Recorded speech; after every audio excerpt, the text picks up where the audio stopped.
A good magician never reveals their secrets. A good magician never reveals their secrets. Their secrets. Their secrets.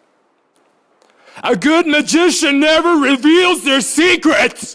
A good magician never reveals their secrets. I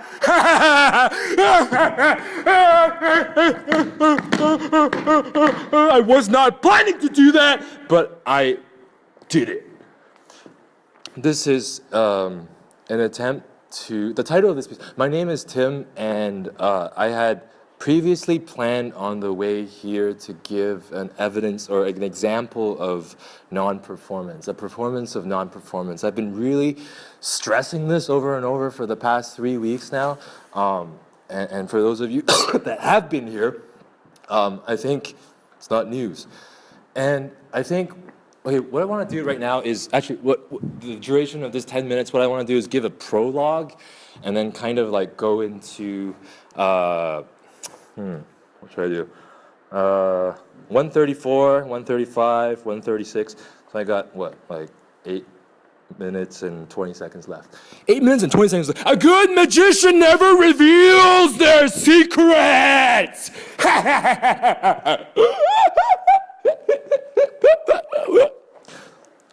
So, I was planning to, can I sit here? Is that okay? No, I'm sure, please stay, yeah.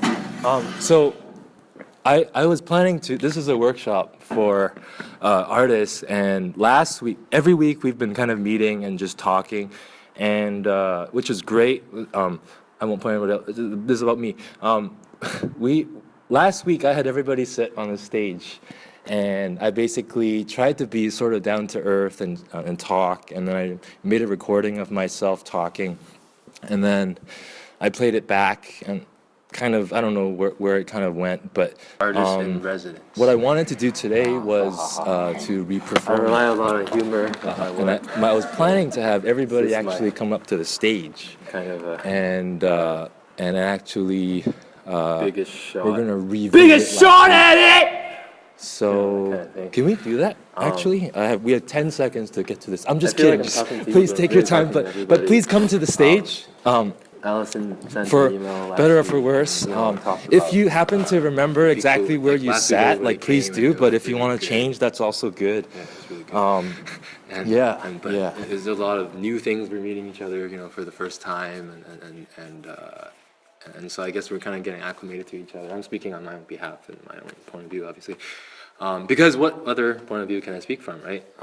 But I think, you know, Allison was talking about how, like, well, maybe this week let's think about having a little more intention, you know, maybe whatever that means, you know, to us, and I'm talking like, oh, I'm the man, you know, but like, you know, I like to have the authority to comment on everybody, but I'm the last one to kind of go, so I guess I did have the privilege or the, you know, luckiness to kind of comment on everybody, but I'm not going to comment on everybody. I thought about, like, oh, maybe I can, like, have my own critique and let that be the performance, you know, and then, but I felt like, oh, maybe sort of like a little, I don't know, too close for comfort or something, I'm not sure. But I also thought about maybe, well, so I thought about myself at first. I was like going home and I was like, okay, well, you know, really cool, diverse bunch of people you guys are, and I really appreciate being here, and like, how can I showcase my intentions and what that would look like? Because I felt like, again, I won't comment too much on what was performed already, because that's part of what we're going to do next, but I felt like there was a lot more intention, yeah, in my point of view, and I'm saying this as part of my performance. I'm also saying as part of myself, as just, you know, a peer, I guess, and which is great. I'll stop there. I'll talk about myself.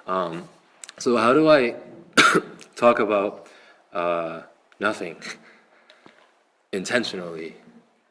And that's something that I've really struggled with, I think, for a long time is kind of this insistence upon neutrality, but you're never neutral, right? We're never totally neutral. Like Roland Barthes wrote a book, so this really artistic person we'll talk about later, who wrote a book on the neutral.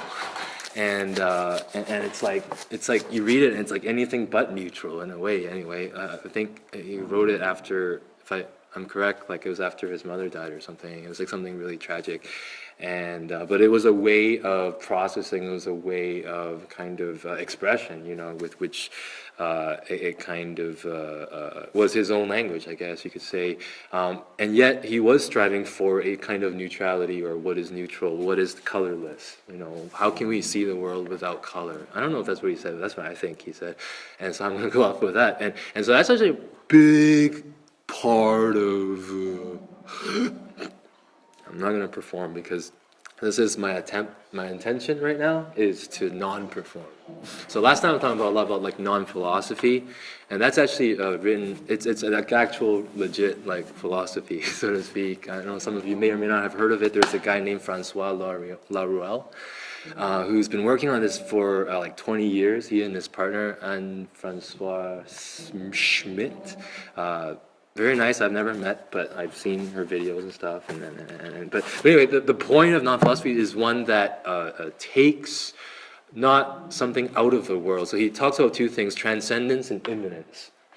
Transcendence means like out of this world, blow your mind, like Heidegger, being in time, boom, what is out of this world, and there's this being, and then you're being, and there's this being, right, and then there's time, and then time, and so there's different kinds of time, but then that's transcendence, right, that's one camp, and there's different other philosophers, thinkers, or whatever, like associated with that camp, and then there's also the immanence category, Deleuze, or some kind of more like embodied kinds of transcendence, you can say, maybe, where it's more about what is out of this world being seen embodied in the mundane, so to speak. And so you kind of have these two camps, and this Laruelle guy comes back, he's this non-philosophy guy, he comes back and he's like, wait, well, both of these are stupid.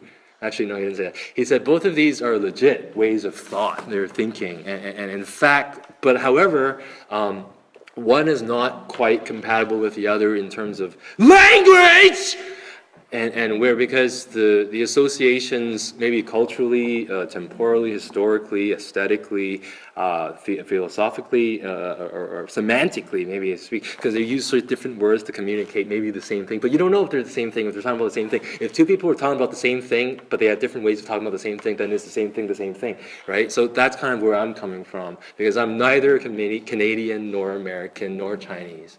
So I'm talking about me now, right? So I'm neither, I have a green card, I can work here, but I can't vote. So what do?